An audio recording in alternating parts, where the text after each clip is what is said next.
They left home on Saturday morning and never returned.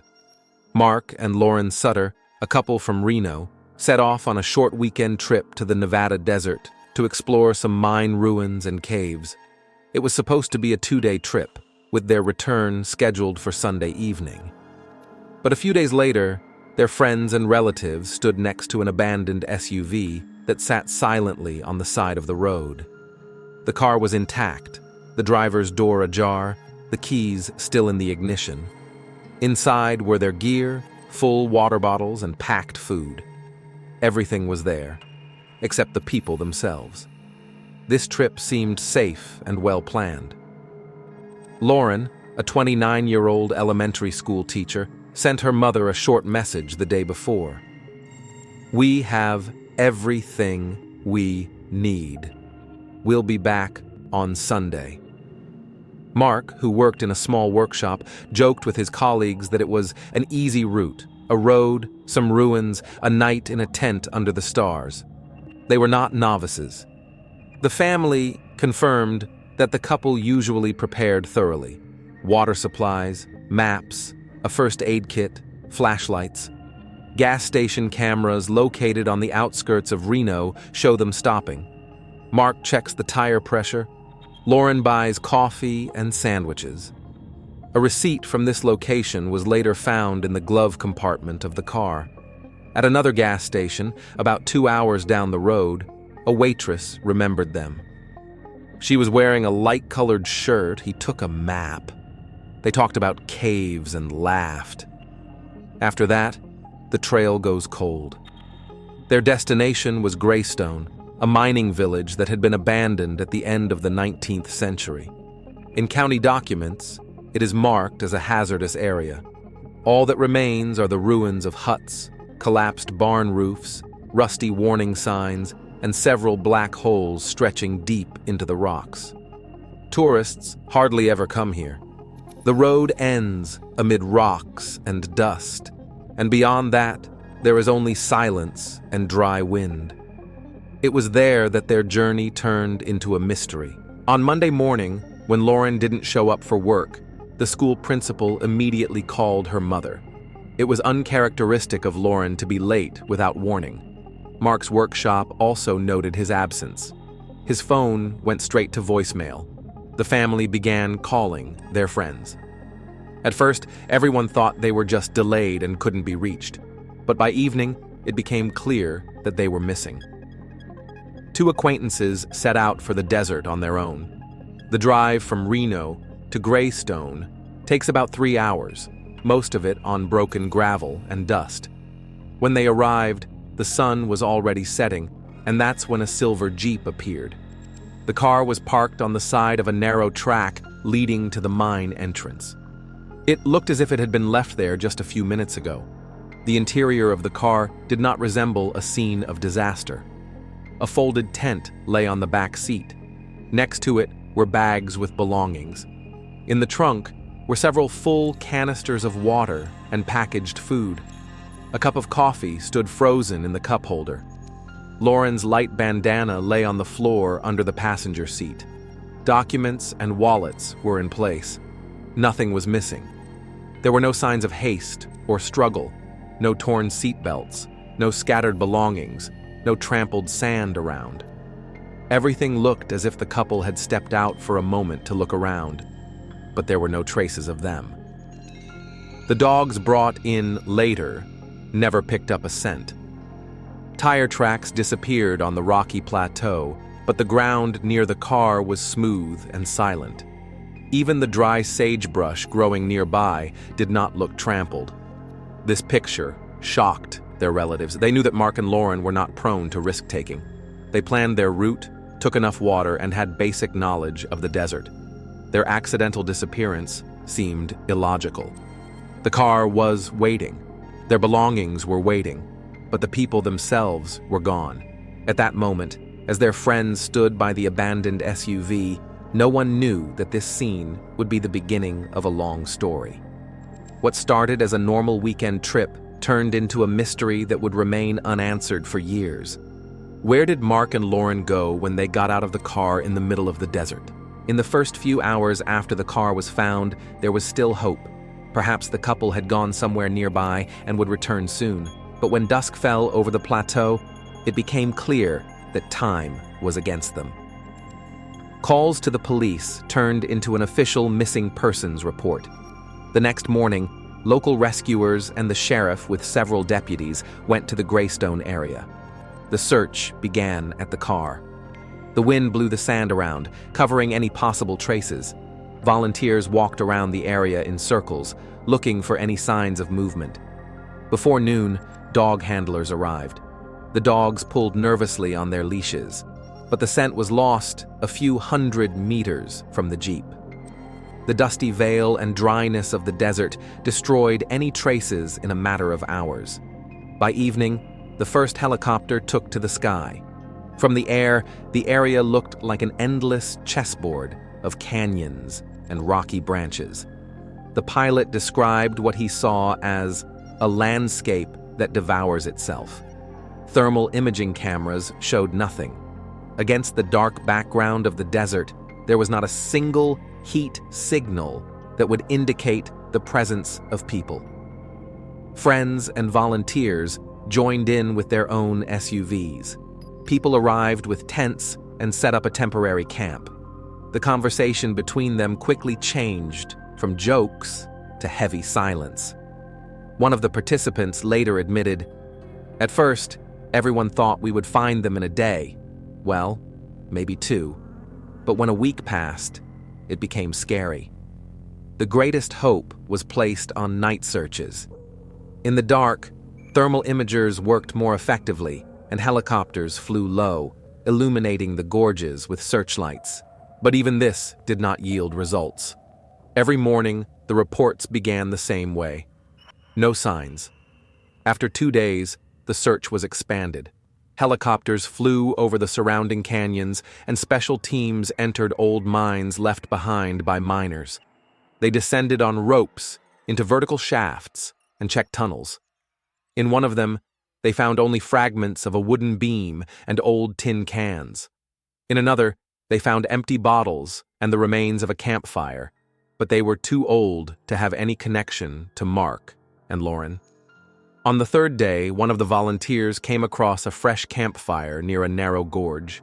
Next to it lay the charred remains of food packaging and a crumpled plastic cup. At first, it seemed like an important clue.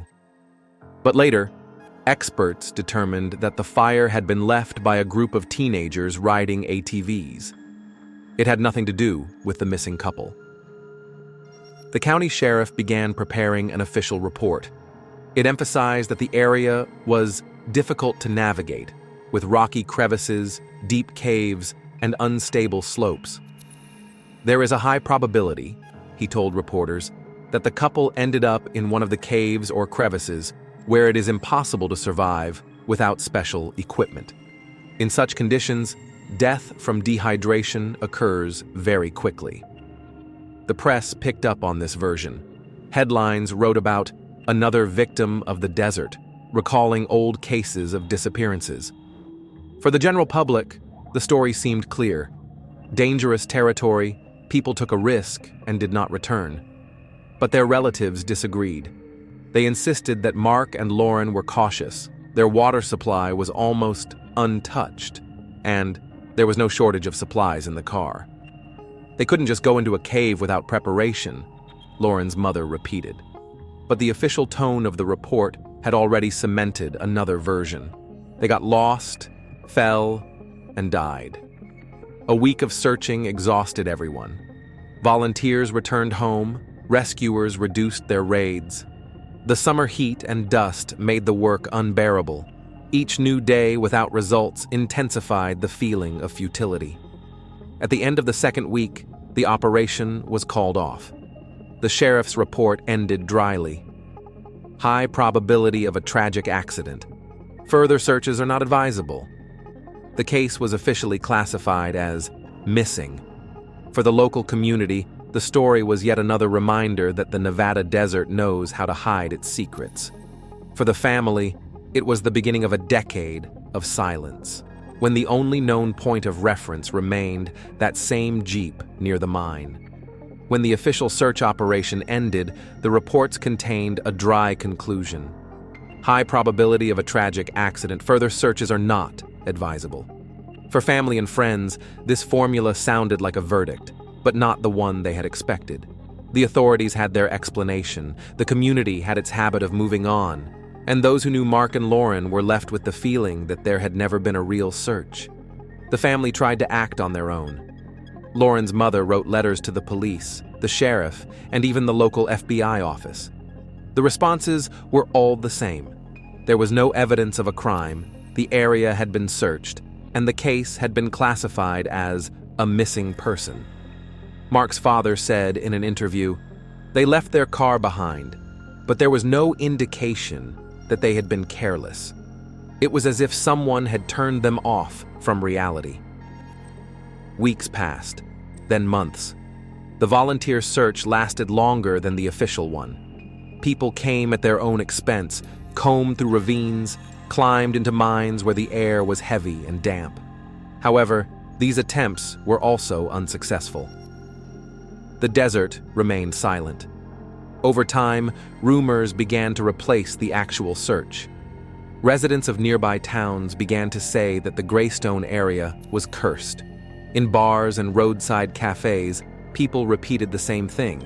The caves supposedly swallow people. Old miners who still remembered the days when the mines were operational said that there were entire labyrinths deep underground that were not marked on any maps. They claimed that if a person went in there without a guide, there was no chance of coming out. Newspapers also added fuel to the fire. At first, they published standard news stories. Couple missing, search continues. But when the search was called off, long articles appeared with sensational headlines. Nevada desert claims more victims, the swallowing mines. Journalists eagerly quoted local experts who described dark passages and old legends about miners who never came to the surface. The family lived between two worlds, official indifference and popular fantasies. They had to repeatedly refute rumors that Lauren and Mark were to blame. They cited facts. Water supplies were left in the car, belongings were tidy, there were no signs of recklessness. But the facts were lost in the buzz of talk about killer caves. A year after the disappearance, Lauren's parents organized a private search party. They collected donations and hired several experienced cavers who had equipment for deep descents. They worked for a week, descending into the mines with ropes, cameras, and oxygen sensors. They brought back only videos of dark passages stretching for kilometers. No traces of the couple. The report concluded with the phrase, "The prospects for further research are low. The area is dangerous." Years passed. The Satter case appeared only occasionally in news archives when journalists compiled lists of unexplained disappearances in the desert. Relatives agreed to interviews each time to remind everyone that they were still searching. For them, it was a battle against time and indifference. At the same time, entire forums were forming on the internet to discuss the cursed mines of Greystone. Some wrote about criminals hiding bodies in the mines. Others wrote about experiments conducted by military bases in the desert. Still others wrote that it was just another story of human negligence. But the more time passed, the more the legend strayed from the facts. For the official authorities, the case had effectively stalled after the second week of searching. For the community, it became a scary story that was retold to new tourists.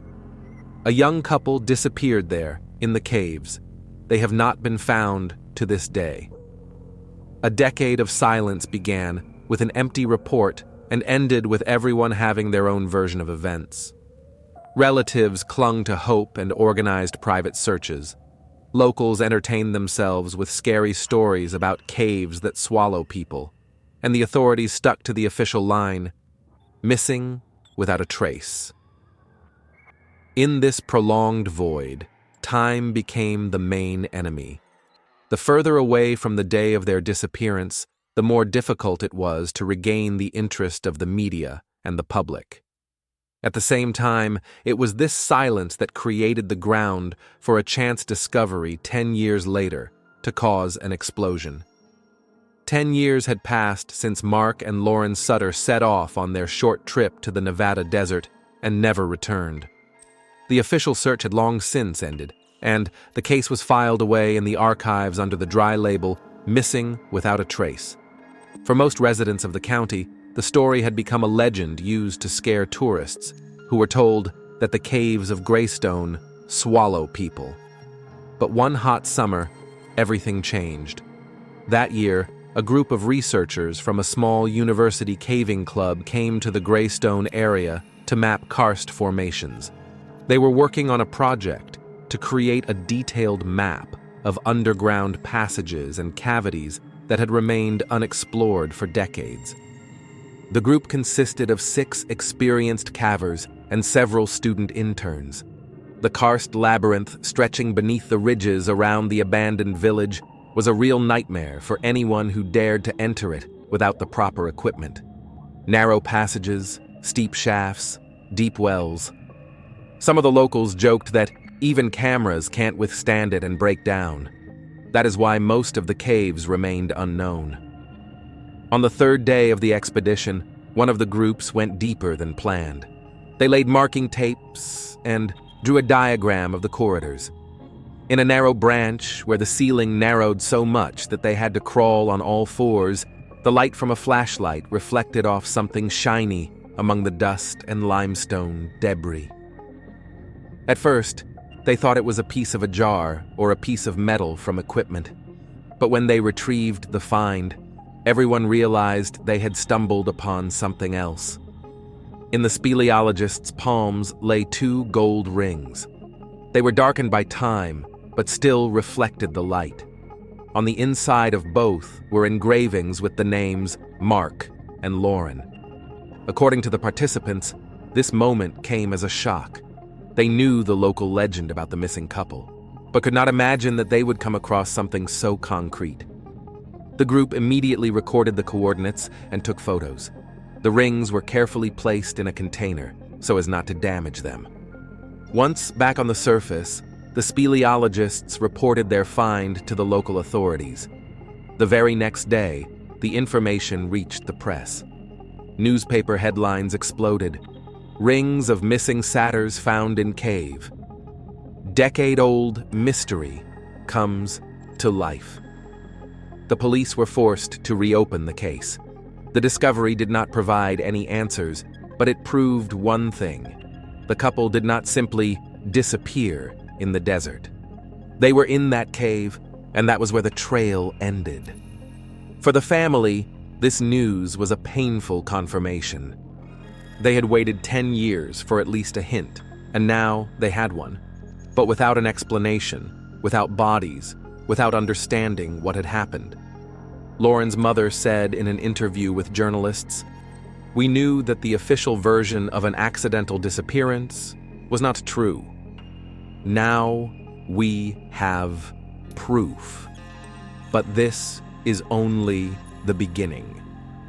Investigators went to the cave with archaeologists and forensic experts. They examined the corridors where the rings were found.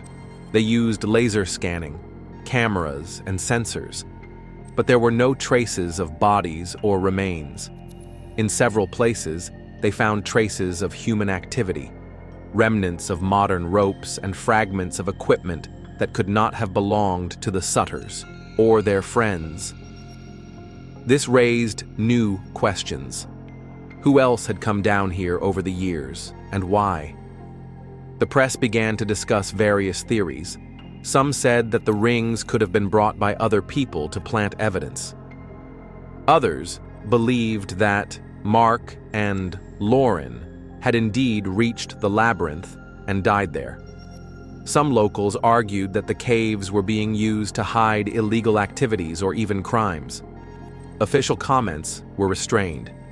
A police representative said, "We have confirmation that the rings belong to the missing couple. The investigation is ongoing. We are not ruling out any theories." But even in this dry statement, it was clear that they understood that the case was becoming high profile again.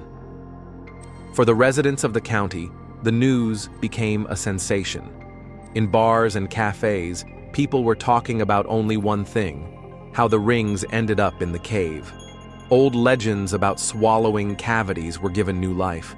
And for those who had insisted for decades that the official version of died from the heat was a convenient excuse, this discovery was confirmation that the story was much more complicated. The discovery of two small rings in a dark corridor of the karst labyrinth revived interest in a case that seemed to have been forgotten. And from that moment on, a new phase of the investigation began, bringing not only hope for answers, but also new fears. The news of the wedding rings found in the cave spread like wildfire throughout the district and forced the police to officially reopen the case. What had been considered a closed case for 10 years, with the conclusion a tragic accident in the desert, suddenly turned into an active investigation. Criminologists from the state capitol, archaeologists from the university, and several independent speleology experts were brought in to assist with the case. The group looked motley: uniformed police officers, people with scientific instruments, and researchers with ropes and helmets. But they were all united by one goal: to find answers in the labyrinth where the satyr couple had disappeared. The first step was to re-examine the cave where the speleologists had found the wedding rings. The corridors were marked with laser scanners, and a three-dimensional model was constructed. Forensic experts checked every square meter for traces of DNA, tissue remnants, tissue, hair, or bones. The result was disappointing. No direct traces of bodies were found. No bone fragments, no belongings that belonged to the couple. However, other, no less disturbing findings appeared. Traces of recent digging were visible on the walls of several corridors. These were not old mining works, dating back to the 19th century. Modern tools had been used here: electric jackhammers and metal beams for reinforcement. Archaeologists noted that the rock appeared to have been disturbed in recent decades. In addition, fragments of modern equipment were found deep in the labyrinth: plastic boxes, pieces of wire, rusty flashlight batteries, even part of a protective helmet with a well-known brand logo. It all looked as if the cave had been used repeatedly. After Mark and Lauren's disappearance, experts argued about what exactly had happened here. The sheriff's official version sounded cautious. Perhaps illegal excavations were carried out in the caves, or perhaps speleologists were simply training there. But in private conversations, the police admitted that the findings were alarming. If someone was digging in a restricted area, they were doing it secretly, without any permits. Journalists picked up on the story immediately. Articles were full of speculation about black diggers searching for rare metals. Other publications talked about a base for underground work. Others hinted at a storage facility for something more dangerous. For the relatives, this confirmed what they had been saying all along. The official version of an accidental disappearance never explained the strange scene with the car and belongings. Now, there were new details that showed that the area could have had another hidden use. Forensic experts worked for several weeks, collecting microparticles from surfaces. They found fragments of rubber from shoes and pieces of modern fabric that definitely did not belong to 19th century miners. However, even here, there was no direct evidence of Mark or Lauren's presence. Archaeologists noted strange patterns. The tunnels went in a direction that made no sense for classic karst research. They resembled not scientific expeditions, but an attempt to get to something specific. The police began checking the concession archives. It turned out that back in the 1990s, several companies had obtained temporary licenses to explore deposits in the area. But officially, no large deposits were found there, and the activity was shut down. The archival documents appeared incomplete. Some reports had disappeared, while others were classified as commercial secrets. At the same time, forensic experts examined the fragments they had found. One piece of plastic box had a serial number on it, which led them to the manufacturer of the drilling equipment. According to the company, such equipment was only sold to legal entities. The archives did not indicate which company had purchased it for use in Nevada. Thus, for the first time in 10 years, the investigation had real leads. This was no longer just a story about lost tourists.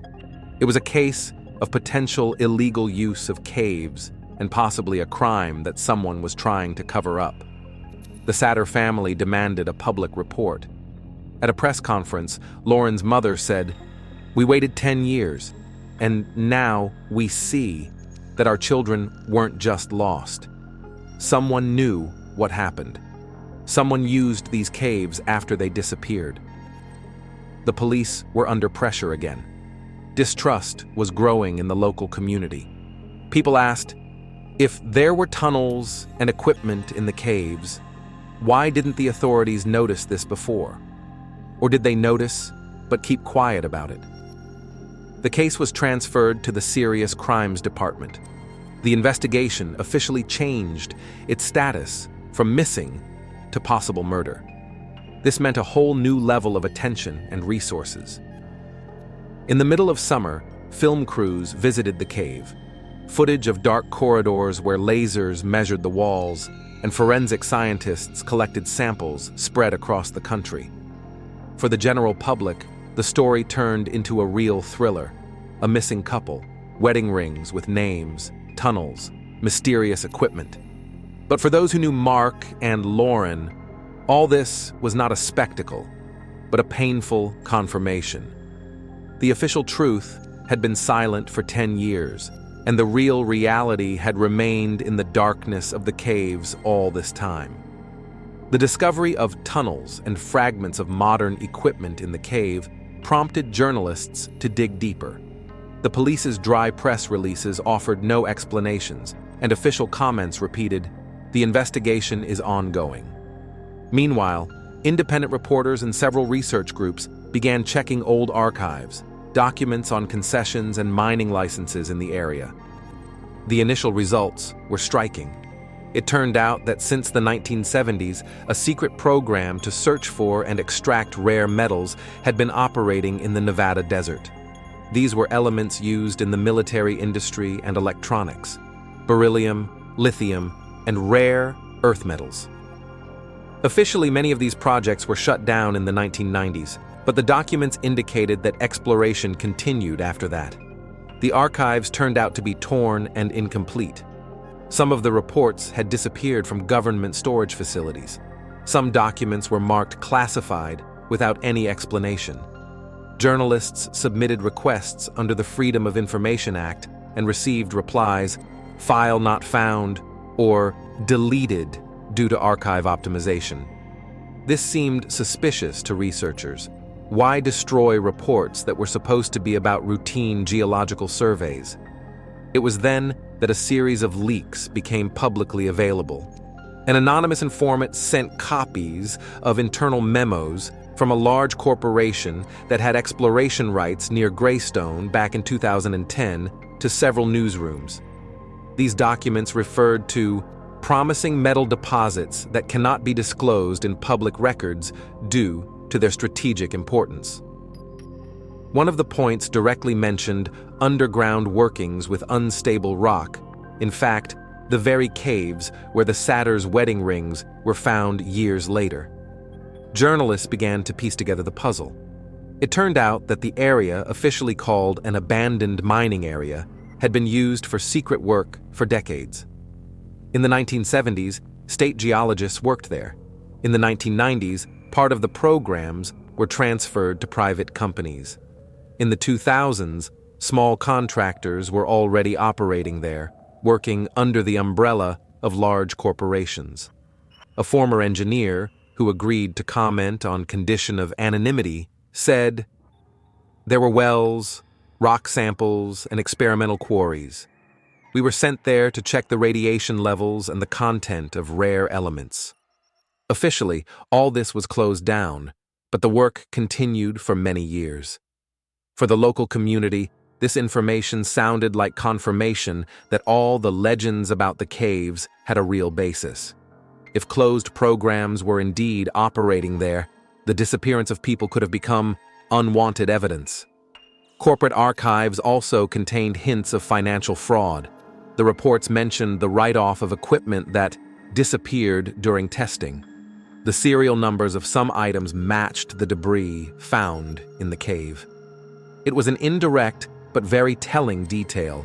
What lay in the darkness of the labyrinth had official traces in reports from 10 years ago. Investigative journalists found another oddity. The tax returns of several companies associated with the area included expenses for security services. The amounts were huge, but there was no explanation of who or what was being guarded in the middle of the desert. One of the local police veterans admitted, "We knew there was something there. We weren't allowed to get close. They said it was private property, access restricted. But if it was legal, why all the secrecy?" When these facts were published in the press, the authorities tried to laugh it off. A representative of the Department of Natural Resources said, "These are old documents that are no longer relevant." But journalists insisted that something in these caves had been the subject of interest for decades, and that this could explain why the couple's disappearance was so quickly dismissed as an accident. For the Satter family, these reports were both a relief and a new blow. A relief because they received confirmation that their suspicions about the official lie made sense. A blow because it turned out that the fate of Mark and Lauren could have been decided not by chance circumstances, but by someone's interests, backed by money and influence. The case began to be discussed at the national level. Analysts said that the Satter story was part of a bigger picture, how corporate interests and state secrets collide with the fates of ordinary people. Talk shows discussed the dangerous symbiosis of business and politics, and black programs where people become expendable. The official police line remained dry. The rings had been found, there were traces of digging, and the investigation was ongoing. But this was not enough for the public. People demanded concrete explanations. What exactly were they looking for in the caves, and who was responsible for it? And although there was no definitive evidence yet, the community had already settled on a version of events. Mark and Lauren had stumbled upon something they shouldn't have seen, and their disappearance became part of a secret history of illegal developments that had been hidden under a layer of sand and silence for years. When journalists published materials about the tunnels and equipment fragments, attention automatically turned to the concession archives. Until then, the talk had been about nameless companies and old government programs. But at the beginning of the new stage of the investigation, a specific name was mentioned for the first time. Several leaked documents mentioned Hemlock Industries, a large energy group that had held exploration and production rights in the Greystone area for decades. For the average person, this name meant nothing. For those who worked in the industry, it was familiar. Hemlock had divisions in metal extraction, processing, and transportation. The company officially stated that its activities in Nevada were limited to short-term geological surveys. But the documents told a different story. Internal reports mentioned exploratory wells located in hazardous karst areas, the purchase of expensive drilling equipment, and the write-off of tools due to loss during operations. More alarming were the items related to security contracts. The amount spent on ensuring the security of the facility in the reports seemed disproportionately large. Journalists began to unravel who exactly was guarding these facilities. It turned out that Hemlock had hired a private security company founded by former military personnel. Their biographies included experience in hotspots, participation in foreign operations, and service in special forces. For guarding mines or desert sites, this level of security seemed excessive. Reports appeared in the press that the satyrs may have accidentally stumbled upon one of Hemlock's facilities, and that could have cost them their lives. There was no official confirmation of this, but rumors spread faster than they could be refuted. Various theories appeared in bars and on forums. They were stopped by security guards. Their bodies were hidden in caves. It was a reprisal to maintain secrecy. Veterans of the local police told reporters on record, "We heard back in those years that private contractors were working on the territory.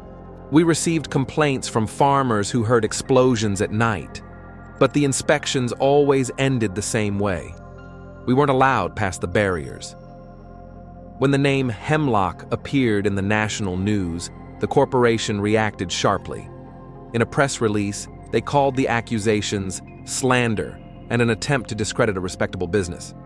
Company representatives emphasized that in 2010, all work near Greystone was closed due to economic inexpediency. But they didn't say a word about security contracts or what people with military backgrounds were doing in the desert. Skeptics immediately pointed out, if the corporation had really completed all its projects, why were its documents still classified? And why were security costs still being incurred several years after the official closure? Mark and Lauren's relatives took the news painfully. For them, it sounded like confirmation of long-held suspicions. The children could not have simply gone missing. They had stumbled upon something that was dangerous to others, and now it turned out that this someone had a specific name and influence. Former employees of the security company began to appear in the media. Some agreed to speak only anonymously. One of them said, "We patrolled the area where geologists were supposedly working.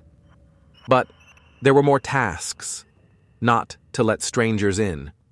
If we saw people, we had to scare them away. We were told that it was for their own safety. To be honest, we all understood that we were guarding something else." Such testimonies became the basis for the most frightening version, that Mark and Lauren had indeed stumbled upon a closed mine, and the security guards acted harshly, removing unwanted witnesses. No one officially confirmed this. The police remained within the bounds of, "The investigation is ongoing, we are not ruling out any versions." But the tone of the comments changed. Whereas previously it was only referred to as an accident, now journalists were asking directly, was it a violent disappearance? Local residents, who had heard explosions and seen security patrols for years, now felt vindicated. "We said there was something there," said a farmer from a neighboring town. "Now, it's clear that we weren't imagining things. People paid with their lives for being in the wrong place." On forums, the Satter family's disappearance has been described as a classic example of a corporate cover-up. Some spoke of illegal derohe, theirs of secret experiments. But they all had one thing in common, the belief that the corporation and its security guards were involved in the tragedy. This stage of the story changed the perception of the case. From a small local mystery, it became a symbol, an example of how a large structure can hide the truth by using money, influence, and silence. After the discovery of the rings and the reopening of the case, there was a wave of publications in the media.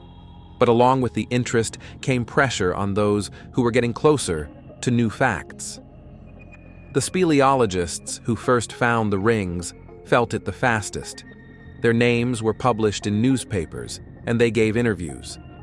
Within a few weeks, 2 members of the expedition began receiving emails from anonymous addresses.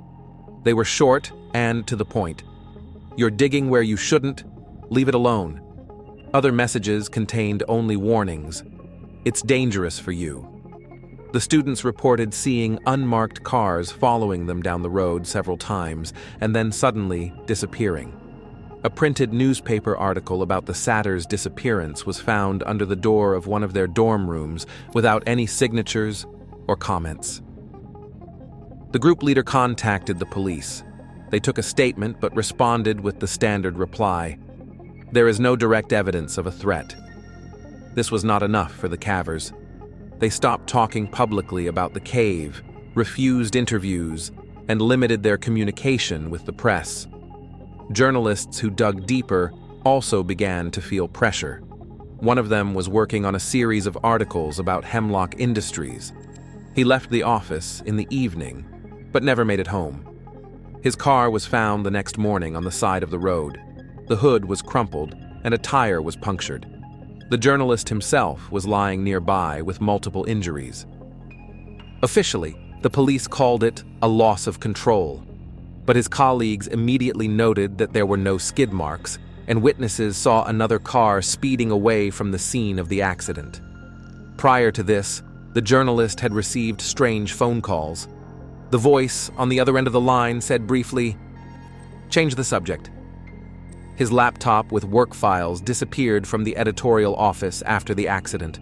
Only thanks to backup copies was it possible to save some of the materials. He was not the only one facing pressure. A blogger who actively wrote about the Satters reported a hacker attack. His website crashed and his archives were destroyed. A lawyer who was helping the family with information requests discovered several attempts to hack their email. Official authorities did not recognize a connection between these events and the Satter case. A representative of the sheriff said, "We cannot confirm that these incidents are related." However, the public saw an obvious chain of events. Anyone who delved too deeply into the subject faced problems. The Satter family demanded that the authorities guarantee the safety of witnesses and journalists. "People are afraid to speak out. That means the truth is close," Lauren's mother said during a press conference. Rumors began to spread in neighboring towns. The corporation won't let the truth come out. In bars, people told stories about black SUVs that had been seen at night near villages. And although there was no evidence, the atmosphere of fear became a reality. The threat to witnesses became another part of the case. From then on, it was not only about the disappearance of Mark and Lauren, but also about those who risked their own safety in an attempt to find answers. More than 10 years had passed since Mark and Lauren Sutter disappeared when a witness finally came forward, ready to tell the truth. He was a former security guard for Hemlock Industries who was in the hospital at the time, exhausted by a serious illness. He agreed to testify, knowing he didn't have long to live. His job at the security company consisted of routine tasks, patrolling the territory, guarding equipment, and monitoring the entrances to the mines in the desert. But one day, he received an order that had nothing to do with ordinary security. Together with several colleagues, he went to the Greystone area after receiving a report of strangers. When they arrived, they saw a silver SUV parked near the mine entrance. The car door was ajar and the keys were still in the ignition. There were backpacks in the passenger compartment and full canisters of water, food, and equipment in the trunk. It looked as if the owners of the car were about to return in a few minutes. Mark and Lauren were standing next to the car. They explained that they just wanted to explore the area, that they were tourists and didn't know about the ban. According to the guard, the squad leader did not even listen to their words. The order was clear. Take them to the cave. They saw what they shouldn't have seen. His colleagues carried out the orders silently. The couple did not resist. They looked more confused than frightened. They were led inside, and it was at this moment that an episode occurred that the guard would remember for the rest of his life. In a narrow passageway, as the group moved forward, Lauren took her wedding ring off her finger and threw it into a crack in the stone wall. Mark followed suit. It was not a gesture of heroic resistance. It seemed like an instinct to leave some kind of proof, something that could prove they had been there. They didn't know what would happen next. They didn't know if they would return to the car. But this movement was an attempt to mark their presence in the place where they were being taken by force. "I saw them do it," said the guard. "They threw the rings not for themselves, but so that others could someday find them and understand. They had been there. It was like a mark, simple and desperate." He admitted that he had kept quiet. He said nothing to his boss, said nothing to his colleagues. "I was afraid. I had a family. I knew that any word could cost me my life. People disappeared when they said too much. So I kept it to myself." They were led deeper into the labyrinth. That's where it all ended. He didn't describe the details, just repeated, "They didn't come back." His voice grew quiet when he recalled that moment. Years of silence became a burden for him. He said that every time he remembered those rings, he felt guilty. "They left evidence, and I left silence. Maybe I didn't save them, but at least I didn't prevent this trace from surviving. And perhaps, deep down, I wanted them to be found someday." His testimony explained what had remained a mystery for years. How the rings ended up deep in the cave when all their belongings were left in the car. They did not end up there by accident or through negligence. It was a conscious decision by the couple, who understood that the situation was dangerous and wanted to leave something behind that would tell their story if they did not return. The Satter family listened to these words with tears in their eyes. For them, the rings had always been a symbol, but now they learned that it was the last act of their loved ones, an attempt to leave proof of their presence. "They threw those rings because they knew they might not come out. They wanted us to know they were there," said Lauren's mother. The security guard's testimony could not lead to immediate arrests. Many of the suspects had long since changed their place of residence. Some had died, and others hid behind a wall of lawyers. But the case changed status, from missing to intentional murder. That was enough for the public. Mark and Lauren's last gesture was no longer a myth. It was confirmed by a man who had remained silent for years. And the security guard himself went down in history as the one who finally broke the silence, even if he did so too late. When the former security guard's testimony was made public, the community felt that the Satter case was finally coming to a resolution. He described the events of the day when the couple from Reno arrived at the mine entrance and came under the guard's sights. His account of the boss's order, of how Mark and Lauren threw their wedding rings into a crack in the rock, coincided with what speleologists later found. But that wasn't enough for the system. Lawyers for Hemlock Industries quickly stated their position. The words of a seriously ill man are not evidence. They are not supported by any material facts. They emphasized that he was recalling events from 10 years ago and that his testimony is not corroborated by other witnesses. The court would have found such testimony unreliable. The only things that remained as material evidence were the wedding rings. They lay on the expert's table and underwent all the verification procedures. The names were engraved on the metal. No one could deny that these were Mark and Lauren's rings. They really were found in the cave. This was a fact, not an interpretation. Therefore, the rings were listed as the main evidence in the case file.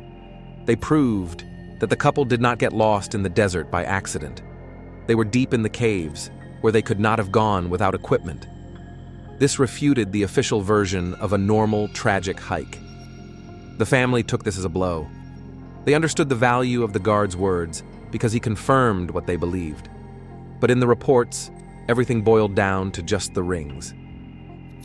They left evidence, and the system pretended it wasn't there, Mark's brother said at one of the rallies. The corporation stood its ground. Lawyers claimed that the rings could have been planted. They even questioned the very fact of their discovery. No one can guarantee that they had been lying there for 10 years. It all sounded like convenient formulas for whitewashing their reputation, but in the legal field, it worked flawlessly. The investigation had effectively reached a dead end. Without bodies or additional material evidence, the case could not move forward. The prosecutor's office refused to bring formal charges. The police publicly spoke of a lack of evidence, although unofficially investigators admitted that they were certain that Mark and Lauren had been victims of a crime. Meanwhile, the rings became a symbol. Photos of these two items were printed in newspapers and shown on television. For the public, they were proof that the couple had not gone missing on their own, but had fallen victim to someone's interests. For the corporation's lawyers, they were just a meaningless find without context. Journalists continued to publish their investigations.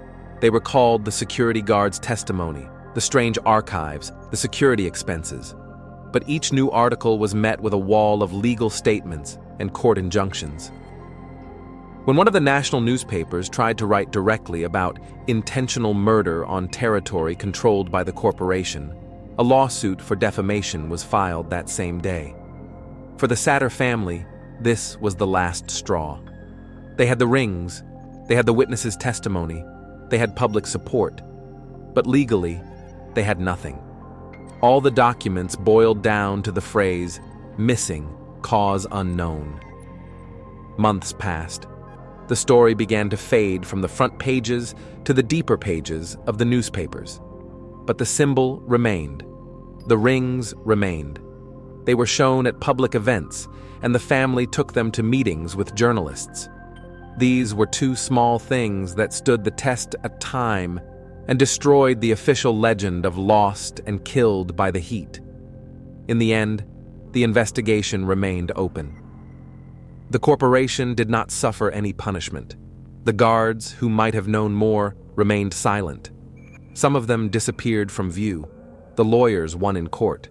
But for the community, for the family, and for everyone who followed the case, the truth was already loud enough.